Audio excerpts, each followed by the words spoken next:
Hey, hey, hey! Welcome to Level Up English, your bridge to real English. I'm Nora. And I'm Leo. Let's go. Okay, Leo, quick question. Tell me about yourself. My name is Leo. I like gym. Wow, inspirational. Hey, you put me on the spot. That's exactly what happens. Someone says, "Tell me about yourself," and your brain just shuts down. And that is what today's episode is about. Tell me about yourself. The simplest question in English that somehow makes everyone panic. Because it's so open. Like, what do they want? My name? My job? My life story? My favorite pizza topping? Pineapple. We are not having that debate again. Fine. But here's the thing. This question comes up everywhere. A party, a new class, meeting your friends' friends, a work event, even online. And most people just freeze or say the same boring thing every time. So today we're going to build your perfect answer, but not just one answer, because here's what most people don't realize. You don't introduce yourself the same way in every situation. The way you talk to a new coworker is different from how you talk to someone at a party. Exactly. So we're going to role play 3 different situations, and in each one we'll build a different version of Tell Me About Yourself. By the end, you'll have 3 ready-to-go introductions. 3 for the price of 1. Let's go. Situation number 1, the casual one.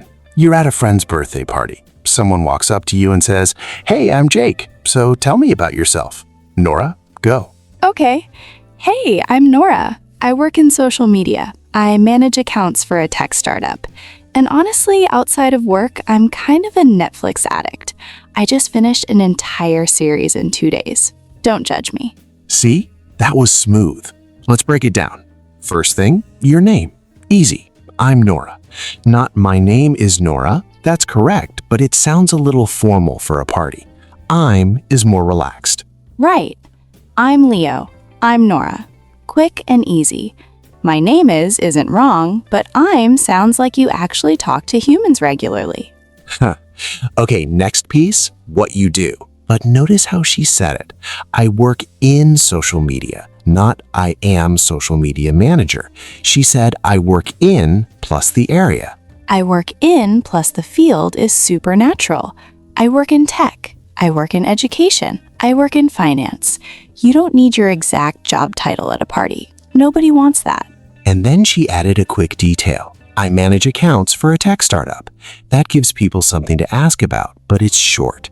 You don't need to explain your whole resume. And then the fun part, something personal. I'm kind of a Netflix addict. That's what people remember, not your job title. Exactly. At a casual event, the formula is name, what you do in like 1 sentence, and then something personal or fun. That's it. Don't overthink it. Oh, and one common mistake, don't start with I was born in. That's your whole autobiography. Nobody at a party needs your birth certificate. Save that energy. I was born on a rainy Tuesday. No, just I'm Leo, I'm a trainer, and I'm obsessed with smoothies. Done. Your turn. Pause right now and try it. I work in, and outside of work, I go. Say it out loud. Did you do it? If you did, you already sound more natural than 90% of English learners. Seriously. Okay, now here's where it gets interesting. Same question, totally different situation. Situation 2, the professional one. You're at a work event. A colleague from another department says, "So, tell me a bit about yourself." Leo, this is your arena. All right. I'm Leo. I'm a personal trainer. I've been doing it for about 6 years now. I mostly work with people who are just getting started with fitness, helping them build a routine that actually sticks. Okay, notice the differences? First, he still said, "I'm Leo." That doesn't change. But then, "I'm a personal trainer." This time, he used "I'm a" plus the job title. Because in a professional context, your title matters more. At a party, I work in fitness. At a work event, I'm a personal trainer, more specific. And then he added experience. I've been doing it for about 6 years. That little phrase, "I've been doing it for," is so useful. It tells people you're not new at this. I've been doing it for about 3 years. I've been doing it since college. Both work. And notice, about 6 years. About keeps it casual. You don't need to say 6 years, 4 months, and 12 days. And then the last part, he explained what he actually does. I mostly work with people who are just getting started. That's way more interesting than just, I'm a trainer. Right. The professional formula is name, your role, how long you've been doing it, and what your work actually looks like. Still short, but more polished. And a quick tip, don't list every single thing you do. I help beginners build fitness routines is way better than I do training plans, nutrition advice, stretching sessions, warm-ups, cool-downs. Less is more.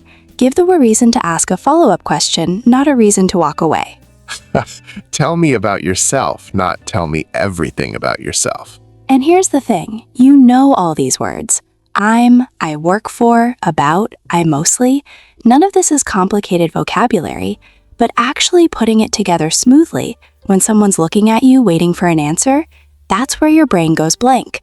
You know what you want to say, but the words just won't come out in the right order. And if you're listening and thinking, yep, that's me, you're not alone. That freeze happens because speaking is a different muscle than understanding. You need reps, actual practice, and that's what Stuck to Fluent is built for. 30 days of speaking drills where you practice exactly these kinds of moments until they become automatic. QR code's on screen right now, or check the pinned comment for the link. The exclusive bonuses are only available for a limited time though. All right, let's keep going. Situation number 3. This one's my favorite. Ooh, what is it? The online one. You're in a new group chat, or a language exchange, or a new class, and someone types, "Hey everyone, introduce yourselves." You have to write something.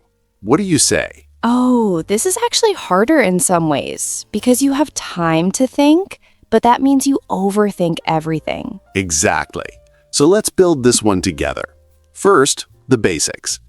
Hey everyone, I'm Nora. I'm 24, and I'm from San Francisco. See, online, you usually include your age and where you're from. At a party, that feels weird, but online, totally normal. I'm 24, or I'm in my 20s. Both work. And I'm from, plus your city or country. I'm from Brazil. I'm from a small town near Tokyo. I'm originally from Mexico, but I live in Canada now. If you've moved, you can say, I'm originally from, but I live in. Great one. I'm originally from Colombia, but I live in Miami now. Smooth. Try it. I'm originally from, but I live in. Say it with your places. Go. Did you say it? That phrase alone makes you sound so natural. Trust me. And then, what do you do? But online, you can be a bit more chill about it. I work at a startup, or even I'm a student. Keep it simple. And then the golden part, hobbies and interests. Online, this is what people actually care about. I'm into photography. I'm really into cooking. I'm into means you're interested in something. You like it. I'm into is so useful. I'm into fitness. I'm into K-pop. I'm into hiking. Whatever it is, I'm into plus the thing. Or I'm a big fan of. I'm a big fan of basketball. I'm a big fan of true crime podcasts. Ooh, guilty. And one more. In my free time, I play guitar. In my free time, I go running. It's a classic, but it works perfectly. Say it with me. In my free time, and finish with your hobby. Go. 3, 2, 1. Nice. Okay, so the online formula is name, age, where you're from, what you do, and then interests with I'm into or in my free time. A little longer than the party version, but still not a novel. Can you imagine someone writing a whole essay? I was born on a rainy Tuesday in November. Nobody wants to read that. Keep it short, keep it interesting. Okay, let's do a speed round. Quick upgrades to make any introduction better. Ready? Ready. Upgrade number 1. Don't just say, I like music. Say what kind. I'm really into jazz, or I listen to a lot of indie rock. Specific is always better. Upgrade 2. Add a little personality. Instead of I like to cook, try I'm a terrible cook, but I keep trying. That's funny and memorable. Ooh, I love that. Upgrade 3. Connect your interests. I'm into photography, and actually, I just started posting my pictures online. That gives people something to ask you about. Actually is such a great connector word. I work in tech, and actually I just started learning to code. Sounds natural, sounds confident. And upgrade 4? If you're learning English, say it. I'm working on my English right now, or I'm trying to improve my English. People love that. It's honest and it starts great conversations. I'm working on my English. Nobody will judge you for that. Everyone respects the effort. Okay, final review. Let's make sure you've got this. 3 situations, 3 formulas. Casual. Name what you do in one sentence, something fun about you. Professional, name, your role, how long, what your work looks like. Online. Name, age, where you're from, what you do, and I'm into for interests. And the power phrases? I work in, I've been doing it for about, I'm into, in my free time, I'm originally from, but I live in. Boom. You now have everything you need to introduce yourself in any situation, in English, like a pro. All right, comment challenge time. Introduce yourself in the comments. Pick one of the 3 situations, party, professional, or online, and write your introduction. Use at least 2 phrases from today. We read every single comment and we love seeing your introductions. Seriously, it's the best part. And if this episode helped you, subscribe. Hit that bell so you catch every new episode. And smash the like button. It means the world to us. Share it with a friend who freezes every time someone says, "Tell me about yourself." We all know someone. All right, you crushed it today. Go practice your introduction out loud. Yes, out loud, before the next episode. See you next time. Bye. Bye, everyone. Keep leveling up.